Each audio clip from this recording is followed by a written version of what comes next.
If your data isn't connected, your dealership isn't operating at full speed. Curator brings all your dealership data together to drive better leads, better conversations, and better results. Visit goobagoo.com/curator to learn more. Welcome to Daily Drive for Monday, February 2nd, 2026. I'm Kellen Walker in Las Vegas. Today on the show, Bosch cuts thousands of jobs and delays its profit target after a painful year.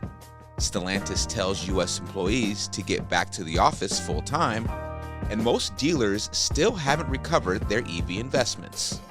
Plus, Automotive News retail reporter Paige Hodder joins the show to break down the 2026 Dealer Outlook survey and how dealers are planning to navigate economic uncertainty this year. If you're a little lost, if you're looking for direction, or if you're just looking to see how your competitors are thinking about their strategy for this year, this is the place to look. Let's run through all the news you need to know to keep up in the auto industry. Bosch is pushing back its profit target after a painful 2025. The world's largest auto supplier saw its return on sales drop to 2% from 3.5% the previous year. That forced the company to delay its 7% margin goal until at least 2027. The German giant is cutting 13,000 jobs in its mobility division. That's about 3% of that workforce. Bosch is booking nearly $3 billion in severance provisions. Despite the pain, Bosch says it's positioned for long-term growth in software-driven mobility and automated driving. Stellantis is ending remote work flexibility. The automaker is telling U.S. employees they need to be back in the office 5 days a week by the end of March.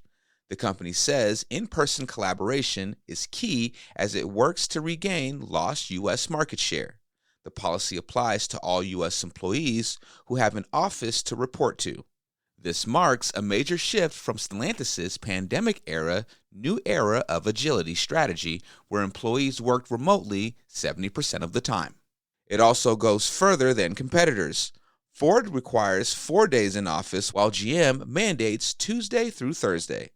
And most dealers haven't recovered from their EV investments, and it's not hard to see why. More than half of dealers in Automotive News' Dealer Outlook survey said customers simply aren't interested in buying electric vehicles. That number's up 8 percentage points from last year. The end of the $7,500 federal tax credit in September made things worse, adding another affordability barrier to already pricey EVs. We'll have more on the Automotive News Dealer Outlook survey in just a minute with Automotive News' Paige Hodder. But first, it's NADA week here in Las Vegas. Our own Molly Boygan caught up with Automotive News retail tech reporter Mark Homer ahead of the show to talk about what dealers can expect this week, especially when it comes to AI. They spoke on the Automotive News Shift podcast. Hi, Mark. Hey. Great to see you. So you are gearing up for a big trip to Las Vegas for NADA, and you've been writing about how AI will be at the center of the show. Why do you think that dealers are so interested in learning about AI and using AI to improve operations at the dealership? I think it applies because AI is going into everything. AI is everywhere. Everybody's talking about it in every industry, at work, at home, in movies and cinema. It's everywhere. And because it's everywhere, it's coming to all the technology that they use to sell cars, to balance their books, to reach customers. So they want to know more, and they want to know how to use it right. And what do you expect will be on display at NADA? Are exhibitors going to make good on that promise? Are they going to be providing meaningful technology for dealers to streamline operations, or is it hype at this point? It's somewhere in between. The hype is still there. For example, there's going to be companies debuting the use of avatars in relations with customers. And so we'll see how that works. But AI is also being applied practically. It's being used for finance and insurance in the back office. It's being used to communicate with customers through something called AI agents. It's being used other ways that no one will see, but they'll appreciate because it'll help them boost their business and it'll help them increase their efficiency. It's also, this is very important, it's becoming an increasingly big part of cybersecurity. Cybersecurity is important to dealerships, and by law, they have to make sure that customer information is protected and take all kinds of measures to make sure their information is safe from cyber intruders. And now AI is helping to boost cybersecurity tools to fight cyber attacks that are also being driven by AI. So AI is everywhere, and they need to know where and why and what matters. It's AI versus AI. Exactly. And on the agent's point, I think this is a really interesting one because if it's successful, it would appear to save dealerships a lot of time and money and energy. And at the same time, I know when I'm prompted by an AI chat bot, I can tell pretty much immediately and don't really like it that much as a consumer. So obviously you don't have a crystal ball, but do you have a sense that consumers are open to this technology and that it's actually going to sort of pan out in delivering that benefit for dealers? I think they're open to it if it's done well. For example, in the retail space, some AI agents are so well developed that they're conversational like people, and they have information about why your order is late, and they can get you things 10 times faster than waiting for a live person on the phone. And so if it's done well in the retail auto space, customers are going to love it. And that's the key. And that's what they're going to be looking for at NADA, is to see products that do this right. And Mark, a little bit off topic, but I seem to remember that there's a musical artist that performs at NADA this year. So are you going to the Nelly and Fat Joe concert? I'm hoping to, because everybody likes to relive the 90s, especially those of us who are baby boomers and millennials. Yes, absolutely. As a millennial myself, it would be hard for me to pass up that partnership, that iconic pairing of Nelly and Fat Joe. Oh my God, yes. Make sure to check out the full episode of this week's Automotive News Shift podcast. It also includes an explainer about what vehicle architecture is and what it means for the future of the industry with SBD Automotive's Alex Euler. That's available now wherever you get your podcast. Coming up, Automotive News retail reporter Paige Hodder breaks down the 2026 Dealer Outlook survey and how dealers are planning to stay profitable this year. That's next on Daily Drive. If you're an automotive supplier and you know your team is building the next big thing, prove it on the industry's biggest innovation stage.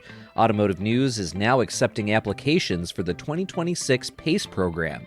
PACE Awards recognize traditional and non-traditional suppliers worldwide for new product, process, and business model innovation, and entries must be innovations already commercialized through a sale to an automaker. Still pre-commercial but past the pilot stage? PACE Pilot recognizes post-pilot, pre-commercial innovations across automotive and future mobility, products, software, IT systems, and processes with the potential to revolutionize an automaker's business. All submissions are reviewed by an independent panel of judges, and MEMA is the exclusive lead sponsor. Ready to be recognized? Apply by February 9th at autonews.com. Your dealership is sitting on mountains of customer data. But when that data is messy and spread across different systems, it's almost impossible to actually use. That's why Gubagoo developed Curator, the automotive industry's first unified intelligence engine. Curator pulls customer data from everywhere: your CRM, DMS, website, even your marketing tools. It cleans it, connects it, and pushes it back into your systems. The result is a complete real-time record of every customer. Let's get to know Alan Telleriato. For nearly 50 years, they've built their business on one simple idea: take care of the customers, and they'll keep coming back. But even with decades of loyalty and data, things were getting messy. BDC manager Seth Stanage puts it best. Customers would reference visits from years ago, but the team could only see the most recent record. Finding the full story meant digging through duplicates across multiple systems. That all changed with Curator. Seth says their marketing data is the best it's ever been thanks to Curator, enabling Alan Tillery to target buyers at just the right moment and making sure they're the first and last dealership those shoppers connect with. The results speak for themselves. Curator collected more than 20,000 data points a week and generated leads that boast a nearly 30% closing rate. Want to see what Curator can do for your dealership? Visit gubagoo.com/curator to learn more. Welcome back to Daily Drive. I'm Kellen Walker. Automotive News just released its 2026 Dealer Outlook survey, and it reveals an industry bracing for economic headwinds while finding new ways to stay profitable. Automotive News retail reporter Paige Hodder helped lead the project and spoke with our own Jake Neer ahead of this week's NADA show in Las Vegas. Paige Hodder, welcome back to Daily Drive. Thanks so much for having me.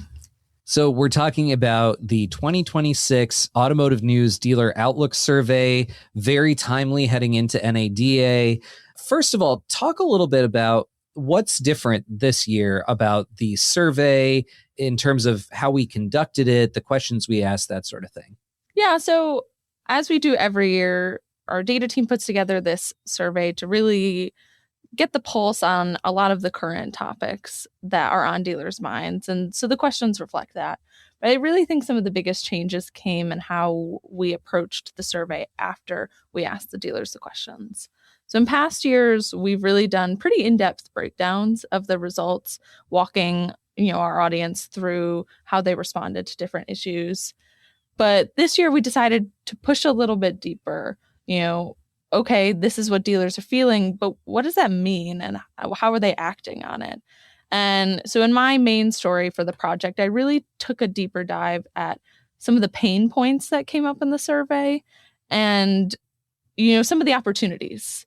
There's challenges, but as dealers like to say, they're an adaptable bunch and they're not going to, go down without a fight. So I'm really interested in looking at what are their strategies? What changes are they making? How are they thinking about being as profitable as possible in 2026? And for the folks who are looking for some of that deeper data analysis, they can actually see all the survey results and some dealer insights in our research and data center. Exactly. So without giving too much away, if you had to choose like a top line here, what was maybe the thing that stood out to you? Dealers are worried about the economy. That came out, definitely more than they were last year. I think last year when we did the survey, a lot of people were coming off of a high after the election. They had a lot of hopes. That's been tempered a bit. But the other thing that really stood out is, again, they're not going down without a fight. Dealers think new vehicle profits are probably going to be flat this year or maybe even go down a little. But they also think their stores will still be more profitable than they were last year. And that was kind of the top line idea as I approached this story was, I guess, that contrast. And if you're thinking new vehicles are maybe not my area for growth, the core question in my investigation of this survey was really, where else are you making that money? Speaking again about that sort of macroeconomic level, the survey showed 87% of dealers, that's 87%, big number, are now moderately or extremely concerned about an economic downturn. That's a huge jump from the 46% last year. It seems like there could be a lot of factors driving that anxiety. I mean, are we talking mainly tariffs? Is it mainly affordability pressures, just the state of the U.S. economy, or all of the above, something else? Well, first I will say, a lot of dealers contributed to the survey, but we also extended the invitation to dealership leaders. So it's, it's salespeople, it's execs, it's CFOs. So there's a lot of different voices in there. But definitely a lot of dealers. And, the biggest issue they were identifying was affordability, which is kind of bringing in this pressure on the consumer side, tighter budgets. And then on the other side, a lot of dealers are worried about rising expenses sort of internally. And, I spoke to an analyst at McKinsey about this issue, Inga Moorer, and she had a lot to say about this squeeze. The cost I have to sell a retail unit is actually growing. And then at the same time, consumer affordability is challenged. And so it creates this squeeze where kind of the dealer sometimes finds themselves at the center of it. So Paige, how are dealers navigating that? Like I said, a lot of them identified the new vehicle department as a place where they're facing a lot of challenges. They identified service and parts and used vehicles as places where they see the most opportunity. And, from the experts I spoke to, they really emphasized the idea that, We've all seen new vehicle profits like really fluctuate over the past couple of years. Obviously, things were really good during the inventory shortages, but that wasn't going to last forever. And I think what's top of mind for a lot of stores right now is reliability and sort of long-term planning. So how can we restructure some of our processes and reallocate some of our resources to build in consistent profit that will create a strong foundation for the store to support it through difficult economic times and then just be an extra boost when, maybe things are better in a couple of years. Yeah, right on that note, you write that dealers are sort of shifting from new vehicle sales to focus more on used cars and service. And you also write that smart dealers are really aligning people, processes, and technology together. So walk us through what that actually looks like at the dealership level. Like, how are the best stores pulling that off? I think data is at the heart of a lot of it. Dealers and salespeople, I'll say, aren't making decision based on their guts anymore. They're really using this depth of data that they can get from their stores or from vendors about their markets, about their customers, about, their service customers to really make more informed decisions and more strategic decisions than they ever have before. And used vehicles is a real opportunity. Those vehicles aren't cheap, just like new vehicles aren't cheap. And a lot of people have been priced out of the new vehicle market and are looking at some of those, late model, low mileage used vehicles as what their budget can make happen this year. And so I think a lot of strategic dealerships are really interested in capturing those customers and making sure that that's not a segment that's just completely left out of the market. And, I spoke to Fleming Ford from NCM Associates. She told me how those used vehicle processes are really being streamlined, but also some stores are even adding artificial intelligence tools to that process to make them even more efficient and effective. They're really using the AI to really hone in quickly on what's going on in each market to make the best decisions on what will turn fast and where they'll be able to kind of have the right inventory to meet the market needs of affordability. So another thing, Paige, that you spoke about with Fleming Ford was sort of like the customer relationship between when you sell the car and the future relationship with that customer. So what did she say about that and sort of dealers' approach to service in 2026? Yeah, so I think the big picture is this long-term thinking. We're not looking to get a customer one and done with a new car, which, I know dealers are never looking to do that, but, during the inventory shortage, when things were great, I don't know that was at the top of mind. Mm-hmm. And now it really is. And service is a place to really establish that relationship and find a way to really build in customer experience to like really engender yourself to the customer, make them excited to come to the store, make them feel good about the service so that maybe when they're looking to trade in their car, they think of you. And, the experts really emphasized some people have been priced out of the new vehicle market, but that probably won't last forever. So maybe you get them into a late model used vehicle today, and then their next purchase, they might think of you and come back when they're looking for a new car. And so that type of long-term thinking, instead of like new vehicle buyer right here, right now, versus like, how can I really establish a long-term relationship that often starts or, is really fortified in the service lane to get this customer to keep coming back. You mentioned AI earlier. AI adoption in the survey jumped significantly. 58% of dealers are already using AI. Another 26% are planning to. So that's a vast majority. But you emphasize that they're not replacing employees with AI. They're making better decisions, is what they say. So can you give us some concrete examples of how dealers are using AI beyond just phone scheduling? I think this is going to be a huge topic at the NADA show. I think the sense we're getting from dealers is that they're really excited about AI. They want to use it. They are using it. But we are still in the beginning stages. We are not to a place where they have perfected all of these processes and now they can get rid of someone in the back office. there's a lot of experimentation happening and there's a lot of scaling happening. So it might be like, okay, one manager learned how to do this thing, but how do you get your whole sales team to know how to do that? And how do you get maybe all the salespeople across your 30 stores to know how to do that process? And so that's some of the next steps we're seeing in AI. I spoke to one dealer and he, walked me through all the different kinds of uses they're finding for AI. For example, him and his team of managers built a ChatGPT model, specifically for them, designed to like help them out with their daily tasks.